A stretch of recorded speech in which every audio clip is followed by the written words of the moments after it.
All right, so we have a persistent habit of chewing gum for years. Pretty much whenever you're awake, you're chewing gum. Yes. And you have strong muscles in your face. Your face is shaped because it's changed the shape of your face because of it. All right, so as far as symptoms go, you've got this vertigo, Dizziness. Just radiation on one side of the head. radiation. Okay, well, if you come around closer, you can see we did 4 phases. Some of the big things we notice is that the atlas goes way up to the left, and it actually goes too far forward on the left too, and we can show that in different images. But basically, here's the big thing. The atlas is out. We've got a jaw in here that has overdeveloped muscles of mastication, and even down and through here. So we can touch anywhere in here on the neck, and there's a response. There's a almost like a just a response. I'll just say that. Now we went down and we found. Now at first we thought this was a calcification in here, but after showing it to the neurointerventional radiologist, he thinks it's metal, and I can show you that in a moment. Let me just show that to you now. So here we check the densities. This is the density of the clavicle. It maxes out at 808. Density of the rib maxes out at 656. Scapula goes all the way up to 1268. But this one little spot maxes out at 2000. So that's a density of metal. So we need to have that further investigated.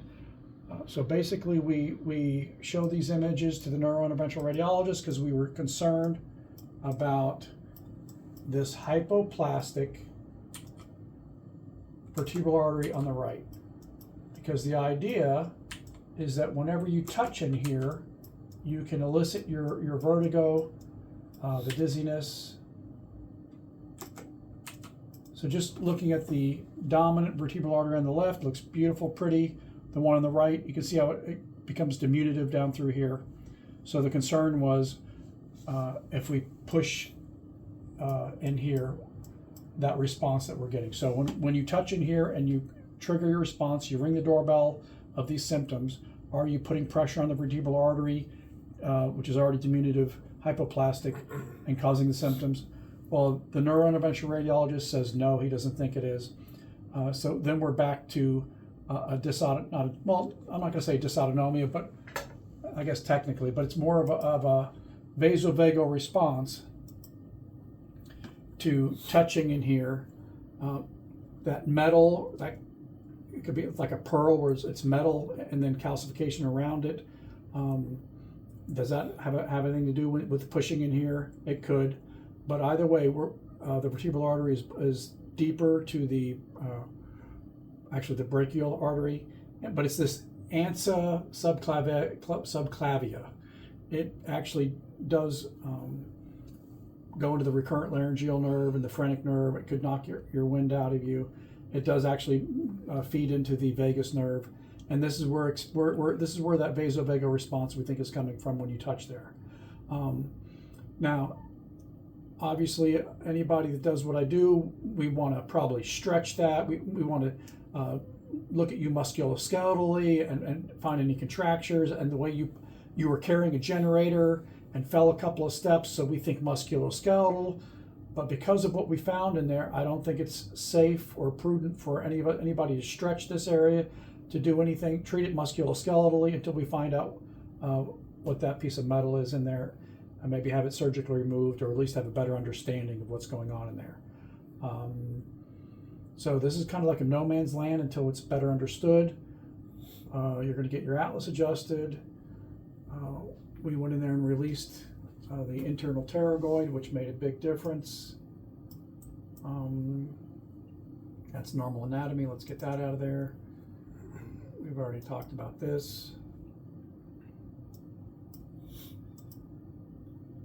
There's a good shot of that. So the atlas goes up to the left. We could easily argue that there's pressure on the left vertebral artery. As a matter of fact, I wasn't able to get measurements on there with Doppler. It was such a tight fit. We were able to get measurements everywhere else except right up in there. There's your left dominant, and there was another calcification of the falx cerebri that has yet to be understood of how that's playing out and what caused it. Is it from excessive motion? Is it an old injury, an old infection? Structure affects function. We know that the brain moves with the pulsatility of the cerebrospinal fluid, and it doesn't like it when there's injury in the neck. It can actually pull the brain and sag it in different directions, and there's all kinds of things that can happen. So excessive movement could cause that. We still don't understand that just yet. A good shot of this vertebral artery that the neurointerventional radiologist said is absolutely communicating and is patent, and that's not what we're doing when we touch it there. There's that good shot there. First rib knocked down on the left. Not that I think that's causing a lot of your symptoms, but there could be an irritation of the stellate or the sympathetic chain there. There's a good shot of that calcification with the density of metal. I think, yeah, it seems as though there's like a BB or something in there that's calcified. Another shot of it. Is it possible that it's some contrast that got stuck in there that is just not leaving, no matter, even in the fourth phase? Yeah, it's possible. Do we have elongated styloids? Yes, they are enough to cause a mechanical problem when you bring your head down. They are in front of the jugulars. Now, where you see this not being there, the contrast, that's an artifact because the dental work is kind of wiping out the imaging through here. So just picture as though it's continuous, and the styloids are in front bilaterally. And when you bring your head down, that is going to play out as well. Yeah, there's a good shot of the styloid in front there. Styloid in front. That calcification in the head. These are alignment x-rays. Now, we ended up adjusting you from the left at 30 degrees and anterior 50. And that gave you a beautiful response, just like we're looking for. So we expected to open up that vertebral artery on the left and open up the jugular on the left too. Of course, it does help the cerebrospinal fluid as it flows through there and other things that we don't yet understand. But it's an alignment x-ray or CT. There's a shot of C2, really not in play too much. Another shot, again showing the density of that one spot. Any questions? Anything you want me to talk about?